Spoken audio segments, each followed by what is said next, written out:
Hello, Malcolm here, and welcome to Tuesday Teaching Tips, episode 261, and I have a question for you today. Does the Old Testament shed light on New Testament fellowship? Does the Old Testament shed light on New Testament fellowship? Have you ever thought about the connection between those two things? I rather like finding connections between Old Covenant and New Covenant ideas. Sometimes those ideas are transformed. Sometimes they're sort of carried across, sometimes slightly changed by teachings of Jesus. But we miss something, don't we? We lose something when we don't see the connections that exist between Old Testament and New Testament ideas or practices. And so I'm testing something out on you today. So this particular teaching tip has two parallel functions. One is the actual topic of fellowship, which I'm interested in and I'd like to know your thoughts on. And the other is whether I am creating what you might call a legitimate connection between an Old Covenant idea and a New Covenant idea, or whether I'm seeing something that isn't there. And we all have the tendency to do that. So I don't want to do that, but I had this idea and I'd like to try it on you, and you can let me know what you think. So the issue is fellowship. Now, part of the reason I'm thinking about the issue of fellowship is because I think what we've been through the last couple of years has made us reassess how we conceive of fellowship and what makes fellowship real and meaningful, and what damages it and gets in its way. I think that fellowship in general, in Christian terms, has been under pressure, what with COVID and everything. So for 2 years of our lives, many of us have spent a large part of those 2 years not in each other's company, not worshiping together and not fellowshipping in each other's presence. What has that done to our fellowship? We have been in a place where being online, on Zoom and that kind of thing reduces our vulnerability with one another. And I mean that in a healthy sense of vulnerability. We are truly, I would say, viscerally vulnerable when we're together physically in a way that online fellowship doesn't truly mirror, does it? Not to say there aren't some positive ways we can fellowship online, but isn't there something different about physically being together? And what have we lost? And what have we still perhaps not regained as a result? I mean, one of the beauties of in-person fellowship is what you might call the inability of the fellowshippers to control their fellowship. When you're in a building or in a home with some group of people, you can't control your fellowship all the time, at least not without being quite arrogant or really annoying. Someone, when you're talking to somebody else, is going to interrupt you from now and again. Somebody will want to talk to you that perhaps, frankly, you'd rather avoid if you had the choice. Perhaps a topic will come up in a conversation with somebody or in a group that you'd rather not talk about. And there's something healthy, isn't there, about not being able to control our fellowship. There's got to be room for the Spirit of Christ to move in our fellowship, to help us to talk to people and we wouldn't rather talk to, or about topics we'd rather avoid. And online, it's easier to avoid that. You can just not look at the Facebook post, or you can delete something, or you can not answer the phone. But when we're together, it's harder to do that, at least in part because, well, it would be more obviously rude to avoid that. So I suggest that COVID has put our fellowship under pressure, and perhaps it's not recovered yet, has it, fully? And again, on top of that, we have the challenges in general of social media. And there's a lot of benefits to social media, but I might suggest that we need to think carefully about whether the tendencies that we have to communicate online are actually helping or harming our Christian fellowship. I'm doing a lot of reading about this topic for my current unit in the Masters I'm doing. This unit is on issues of contemporary Christian worship, and we're talking and researching at the moment about the influence, positive and negative, of social media on collective worship.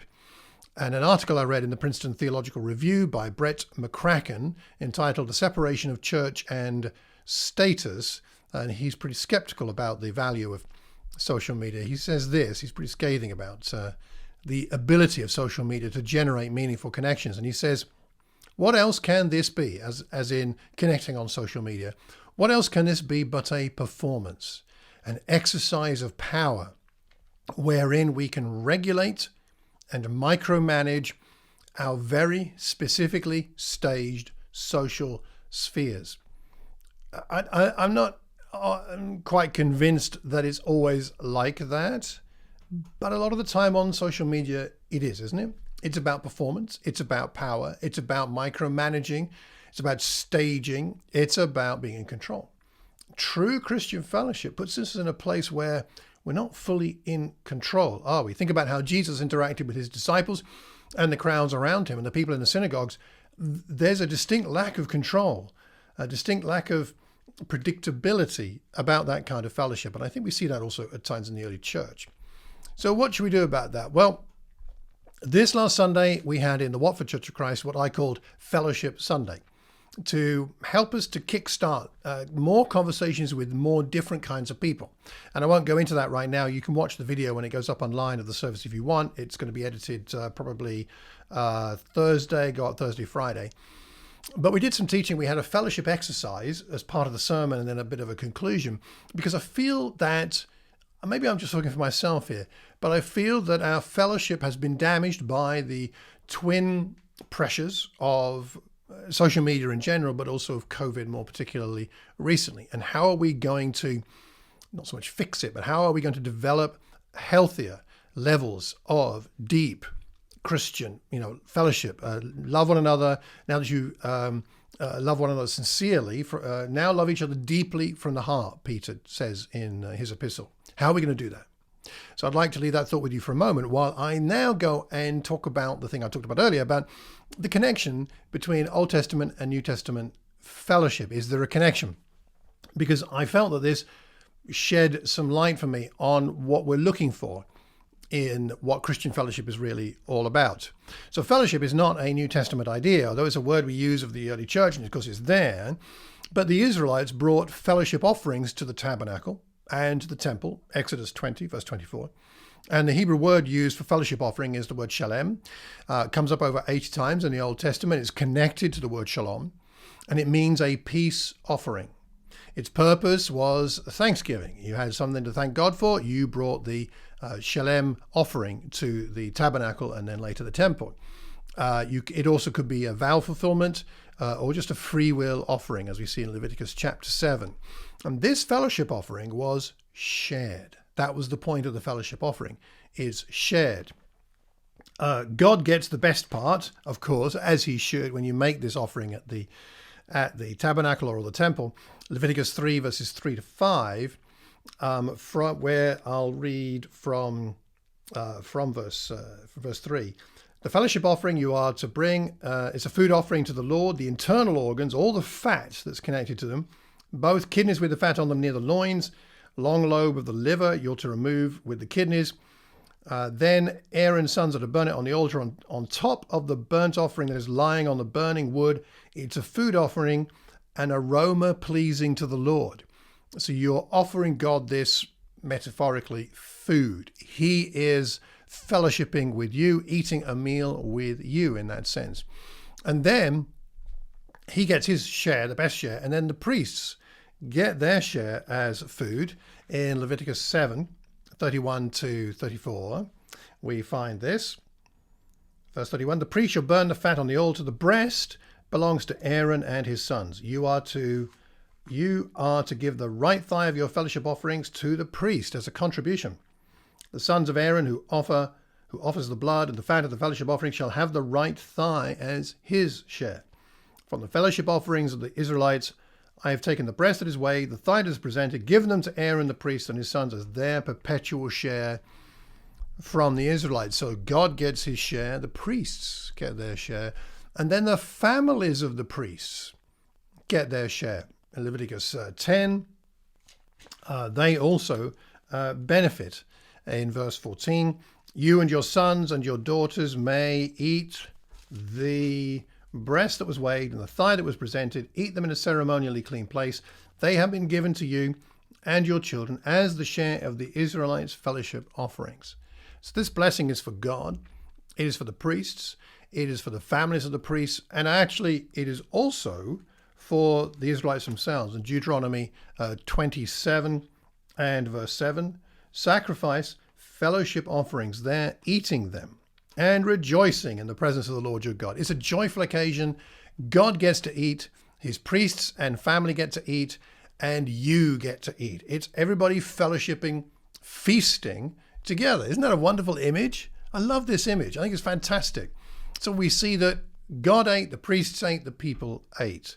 And what brought it about? Prompted by thankfulness to God for something that had happened. It was a personal sacrifice of something that was precious to you. Everybody present participated. Everybody present benefited. I think, is that a good model for New Testament fellowship? Why do we come together to spend time together with our brothers and sisters in Christ? Why do we do that? Well, first of all, there's the motivation. We do it out of gratitude to God for our salvation and our new identity in his family.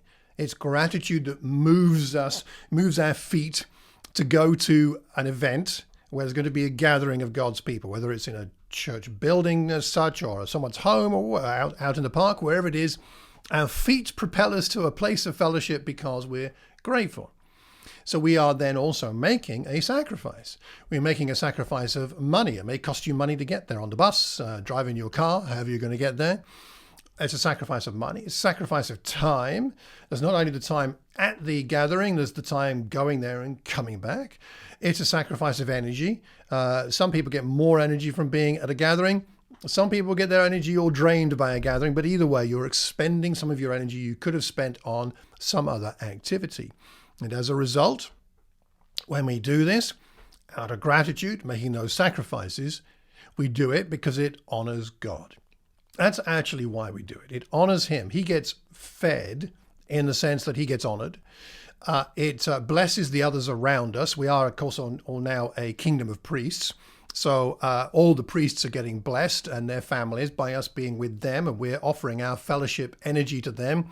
They get blessed. And frankly, don't you and I also get blessed? We get strengthened because our relationships are deepened, they're renewed, they are refreshed, and we learn things and we grow together and we get blessed as well. So what do you think about the parallels here between the Old Testament fellowship offerings and the New Testament practice of Christian fellowship? Do you think these connections I'm making are legitimate? Do you think I'm seeing things that aren't there? I'd like to know your thoughts. I don't want to go around teaching something that's a bit too fanciful, but I liked this connection I found, and I'm not the first to find it, but I liked it, and I want to see what you think about that. But going back to the topic of fellowship just for a moment as well, it seems to me that the encouraging of, or the generating of genuine loving encounters as part of collective worship, we're talking about gathering here, as part of that collective worship experience, it's a tough thing to organize. It's a tough thing to mandate. You know, that idea of someone saying, you must fellowship, be open, be vulnerable, confess your sins, share your prayer requests. You know, you must do this. That's not a very inspiring approach. So if you're somebody who's organizing a gathering of Christians to worship together, how do you try and engender this? How do you try and make this part of the culture rather than tell people to do this in this way? And I don't have in the least all the answers here, but some of the things that I came to mind, and tell me what you think, is that, first of all, I think any of us involved in leadership have got to do our best to set a good example of fellowship. Perhaps one of the first to arrive and one of the last to leave. One of the ones who takes initiative to go and talk to people and don't wait for people to come and talk to us, setting the example the best we can, and starting conversations that maybe have some depth, or at least go to some place of depth, and perhaps ourselves being as vulnerable as we can within whatever is healthy. The second thing that occurs to me is that our services must not be so long that by the time we get to the end, everybody wants to escape. They're already tired. And that speaks to me and the rest of us who are speakers, who often take up the largest single chunk of a service, If our lessons are too long, people are going to want to leave. They're tired, they've been sitting there, perhaps they're hot, perhaps they're cold, perhaps it's a stuffy place. They want to get out. And we also need to bear in mind that some of our members do need to leave in a reasonable time. For example, where we are, we have a number of people there whose spouses are not Christians. And some of them are elderly, and they have elderly spouses at home. And if they stay too long, they can't go home and take care of their relatives who are needy and cook lunch for them or something like that. It would be selfish of them to stay too long. So if our services are really long, it's going to mean that they are going to have to leave without a great deal of fellowship. So keeping the services reasonable in length. A third thing that can be helpful to do is to simply teach on the value of fellowship and do exercises in fellowship like we did this last Sunday at Watford, and to teach on the how-tos of fellowship for those who are socially challenged. And some of us are. Some of us didn't grow up knowing how to make friends, really. So how can we teach and model that for each other in the church? That's something to think about. Fourthly, I've alluded to this, but creating interactive aspects of the worship events such that individual participation is encouraged and collective expressions of faith are possible.